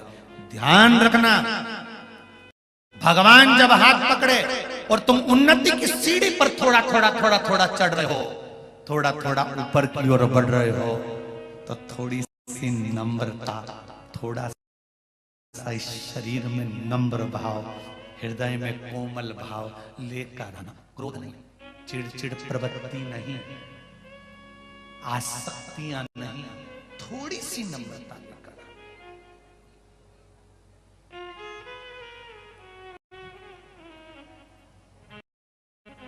शरीर में सबसे पहले साथ छोड़कर जाते हैं। किसी किसी का तो पूरा सोफा सेट ही निकल गया है। शरीर में सबसे पहले साथ छोड़कर जाते हैं दांत, और शरीर में सबसे आखिरी तक टिकने वाली है जीवान। दांत इसलिए साथ छोड़ देते हैं क्योंकि अकड़ते रहते हैं, कल्ले ठट की तरह बने रहते हैं, और जीवान इसलिए आखिर तक टिकती है कि उसमें कोमलता होती है, लचीलापन होता है, नम्रता होती है। जिसमें नम्रता जीवान की तरह होगी वो आखिरी तक मजबूत बना रहेगा और टिका रहेगा। आखिरी धन, संपदा, सत्ता, बहुत ध्यान देना, धन, संपदा, और तीसरे नंबर पर बोला है, जम के बोलो जरा, सत्ता, कुर्सी, पद, प्रतिष्ठा कब तक टिकी रहती है? जब तक आपके भीतर नम्रता रहती है। आप अगर दूसरे के दुख को देखकर दुखी हो रहे हो, दूसरे के सुख को देखकर सुखी हो रहे हो, तो आपकी सत्ता बरकरार रहेगी, और वरना तुमने अपनी क्रोध की हिटलरगिरी प्रारंभ कर दी, क्रोध चालू कर दिया तो वो सत्ता गई, अहंकार चालू कर दिया तो वो सत्ता, वो वैभव, वो धन गया, उसकी कोई मूलता नहीं।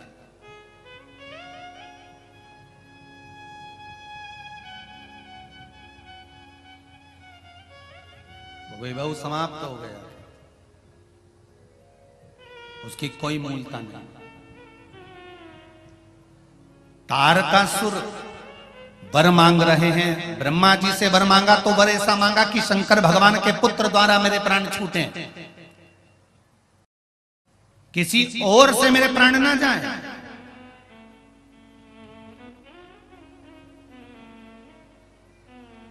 कारण क्या है? मरना सबको है, मृत्यु सबकी आना है, पर ऐसे ही खाता खाता मरी गया तो वो तो नरक गया, और जो भगवान का भजन गाता गाता मरी गया वो तो परमात्मा की शरण गया। अंतर तो है, दोनों में है।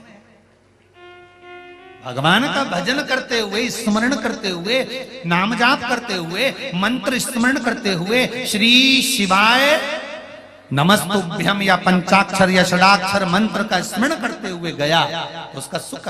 अरे जरा एक बार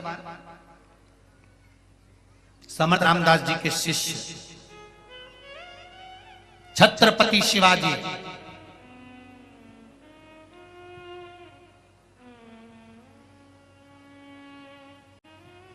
समर्थ रामदास जी के शिष्य छत्रपति शिवाजी, जिनका मुगलों के साथ में युद्ध हो रहा था, और मुगल छत्रपति शिवाजी के सामने टिक नहीं पा रहे थे। क्यों? क्योंकि छत्रपति शिवाजी के गुरु समर्थ रामदास जी, और समर्थ रामदास जी ने जो भक्ति का बल छत्रपति शिवाजी को जो मंत्र का बल दिया था वो कोई साधारण नहीं था।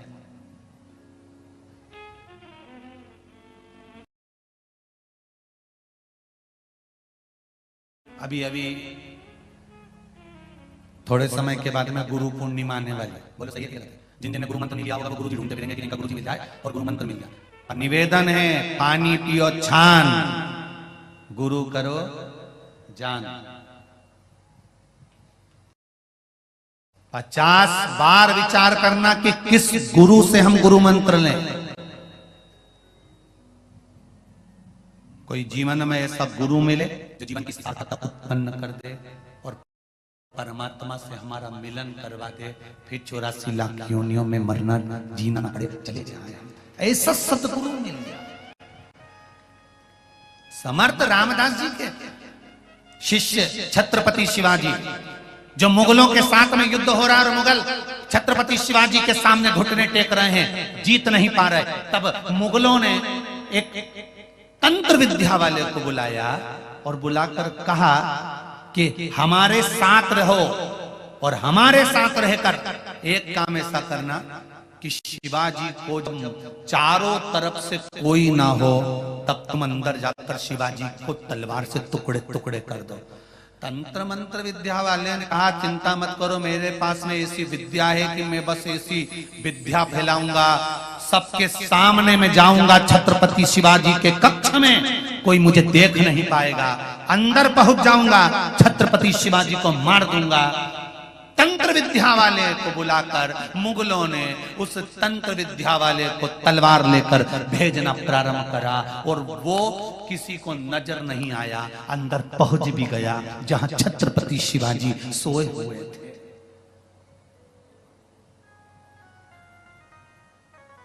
जहां छत्रपति शिवाजी सोए हुए हैं वो पहुंच गया। पहुंचकर उसने तलवार निकाली और तलवार निकालकर छत्रपति शिवाजी को मारने के लिए उठाया। इतनी देर में तलवार हाथ से नीचे छूट गई। तलवार नीचे, उसने फिर तलवार उठाई, तंत्र विद्या वाले ने फिर छत्रपति शिवाजी को मारने के लिए हाथ बढ़ाया, तलवार फिर नीचे गिर गई। इसको समझ नहीं आया यहां कोई है नहीं, फिर तलवार नीचे कैसे गिर रही है, तो इसने चिल्लाकर पूछा कौन है यहां पर। तब आकाशवाणी हुई, कोई दूसरा नहीं, शिवाजी, छत्रपति शिवाजी की मां जिस शंकर की आराधना करती थी, पंचाक्षर मंत्र को जपती थी, नमः शिवाय, वो मंत्र तेरे तंत्र के आगे भारी पड़ रहा है, इसलिए तलवार गिर रही। जो समर्थ रामदास जी ने, गुरु ने जो मंत्र दिया था, वो मंत्र का जाप करा गया।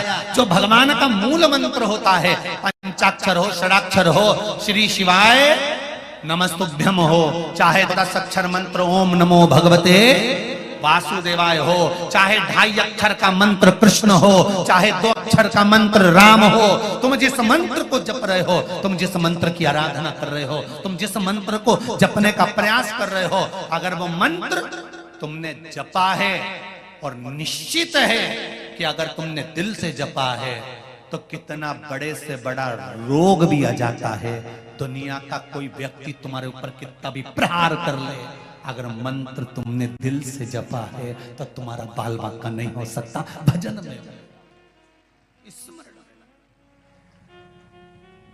तारकासुर जब इंद्र से कहा ब्रह्मा जी ने तुम्हारे राज सिंहासन क्यों गया, क्योंकि तुम अप्सरा का नृत्य देख रहे थे। जब व्यक्ति के पास में कुर्सी आती है, पद आता, सत्ता आती है, वैभव आता, प्रतिष्ठा आती है, जब व्यक्ति अच्छे अच्छे औहदे पर जाने लगता है, बड़े बड़े पद उसको प्राप्त होने लगते हैं, बड़े बड़े औहदे उसको मिलने लगते हैं, उसका अभिमान आने लगता है, कुर्सी का एक अहंकार उसके जीवन में उत्पन्न होने लगता है, औहदे का एक अहंकार उसके भीतर उत्पन्न होने लगता है। फिर वो औहदे का अभिमान जब उसके सामने आता है तो वो किसी को गिनना बंद कर देता है। छोटे छोटे व्यक्ति को तो वो गिनता ही, साधारण व्यक्ति को कौन गिने। हमारे पास ये औहदा है, हम ये पद पर हैं, हमारे पास में ये है, हम ये पद पर हैं, कौन गिनता किसको।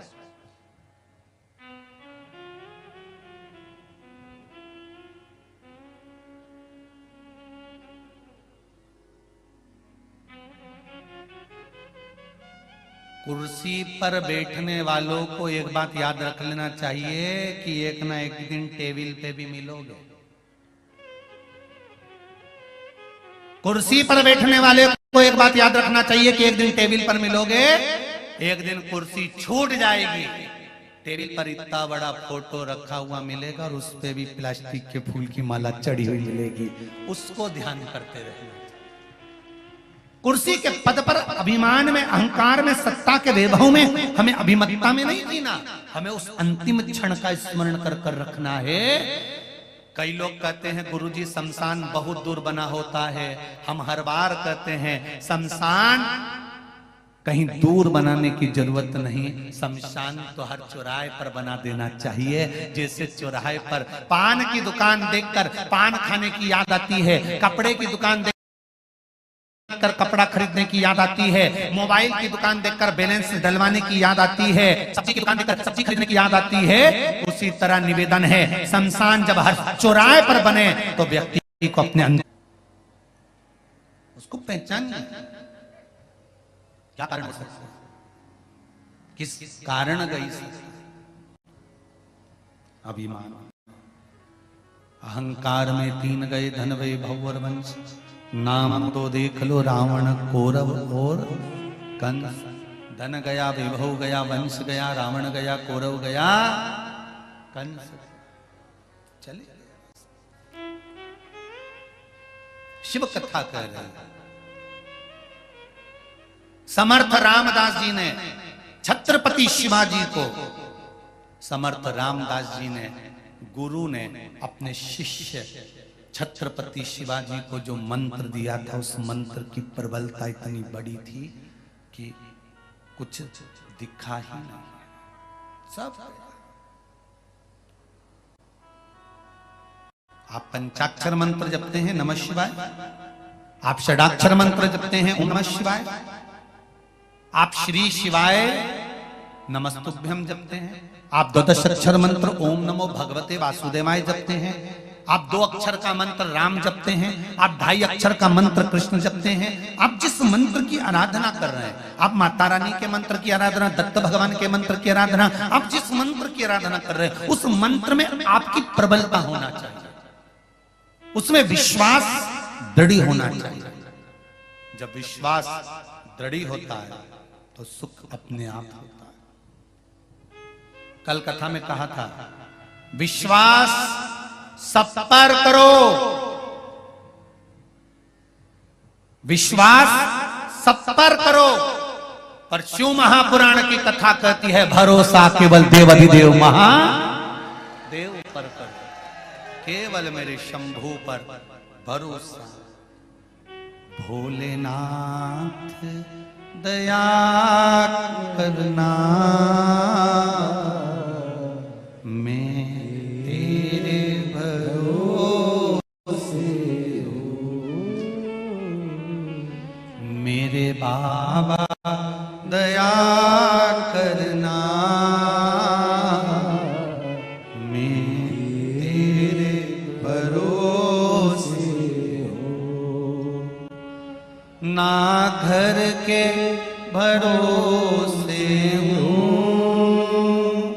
ना परिवार के भरोसे हूँ, ना घर के भरोसे हूँ, ना परिवार के भरोसे हूँ, मेरे बाबा दया करना, मैं तेरे भरोसे हूँ। भोलेनाथ दया करना, मैं तेरे भरोसे हूँ। करो विश्वास सब पर भरोसा मेरे देव अधिदेव महादेव। शंकर भगवान के 13 बच्चे, शिव जी के 13 बच्चे में से 11 बच्चे गंगा जी के जल से प्रकट हुए। कितने? 11 में से षडानंद 6 तो कार्तिकेय गंगा जी के जल से प्रकट हुए। पार्वती जी को क्रोध आ गया था कि मेरी संतान होना थी तो गंगा के जल से संतान कैसे हो गई। गंगा मैया के तट पर जब पार्वती जी पहुंची और पार्वती जी ने जब षडानंद कार्तिक को लिया तब गंगा जी से पूछा मेरे संतान का जन्म मुझे होना था तो गंगा के जल से क्यों हुआ, कारण क्या है? तो गंगा जी ने कहा, शिव जी ने मुझे वर दिया था, शादी मेरी भले पार्वती से हो रही है, पर गंगा मेरे बच्चों का पालन पोषण और जन्मदात्री तू कहलाएगी, क्योंकि तू साधारण नहीं है गंगा। जितनी तप साधना माता पार्वती ने करी, उतनी तप साधना गंगा जी ने करी, उससे ज्यादा गंगा जी ने करी। और गंगा जी ने कहा, मैं भी आपकी अर्धांगिनी बनना चाहती हूं, पर शंकर भगवान ने कहा, अगर तू मेरी अर्धांगिनी बन जाएगी गंगा, तो मेरे पास में बैठेगी। अगर मैं तुझसे शादी करूंगा तो मेरे बाम अंग पर बैठेगी, मेरे पास में बैठेगी। पर गंगा, तूने मेरा इतना भजन करा है, गंगा मैं तुझे पास में नहीं बिठाना चाहता, मैं तुझे अपने सिर पर बिठाना चाहता हूं, इसलिए मैं तेरे से विवाह नहीं कर सकता।